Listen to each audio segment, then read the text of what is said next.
আব্বা দিছে তেল, তাই তো আমার গতির সাথে চেতবে মানবেল। পাকটা দিছে শ্বশুর মশাই, আব্বা দিছে তেল, তাই তো আমার গতির সাথে চেতবে মানবেল। দুর্ঘটনা ঘটলে ঘটক, দুর্ঘটনা ঘটলে ঘটক, আমার কিসের ভয়? গেলে যাবে বাপ শ্বশুরের, আমার কিছু নয়।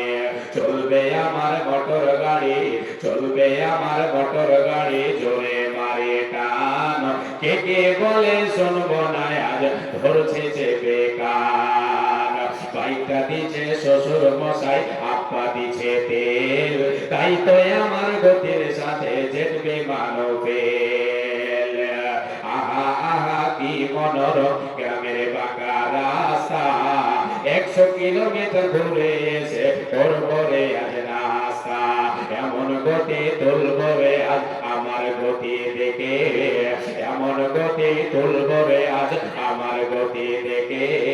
থমকে যাবে পথের পথিক পন্ত জলা রেখে, গতির চোটে ছুটছে মানুষ, উড়ছে পথের ধুলো। গতির চোটে ছুটছে মানুষ, উড়ছে পথের ধুলো। আর এদিকে ওদিকে বাধায় আছে পথে ছাগলগুলো। বুঝতে পারছেন তো কবিতাটা? এটা যুবক ভাইদের জন্য বলছি, মানে যারা বাইক পেয়ে নিয়ে, নতুন বাইক পেয়ে নিয়ে ফরফরানি শুরু হয়, সে সমস্ত যুবক ভাইয়ের এটা মানে কবিতা। কবি লিখেছে কত সুন্দর করে। জি জি। আর এদিকে ওদিকে বাধা আছে পথে ছাগলগুলো, ধাক্কা লেগে হুন্ডায় আমার পড়লো গিয়ে খাদে।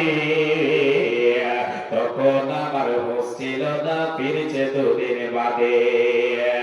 ধাক্কা লেগে বাইকটায় আমার পড়লো গিয়ে খাদে, তখন আমার হচ্ছিল না, ফিরছে দুদিন বাদে। দুদিন বাদে হুঁশ ফিরিলে চেয়ে দেখি ভাই, দুদিন বাদে হুঁশ ফিরিলে চেয়ে দেখি ভাই, আমার যে 2 পা ছিল তার একটা সাথে নাই। এরকম অবস্থা হচ্ছে না? হচ্ছে না? হয় না? এরকম অবস্থা হচ্ছে বাস্তব। কবি যারা কবিতা লিখছেন, ওনারা বাস্তবকে দেখে কবিতা লিখছেন। জি, এরকম অবস্থা হচ্ছে যে শেষে তার একটা পা চলে গেছে। কেন? বাইক যে চালিয়েছে সে, মানে নিজের মন মতো মনে করছে যে আমার অধীনে আছে। না, যখন আপনি এক্সেলেটার টেনে ধরবেন, যখনই আপনি জোরে দিয়ে দিলেন, আপনার আর আইতে সে থাকে না। যে শেষ পর্যায়ে এরকম হয়ে যায় যেতে সে অ্যাক্সিডেন্ট হয়ে পা হারাইকে, হাত হারাইকে, মাথা হারাইকে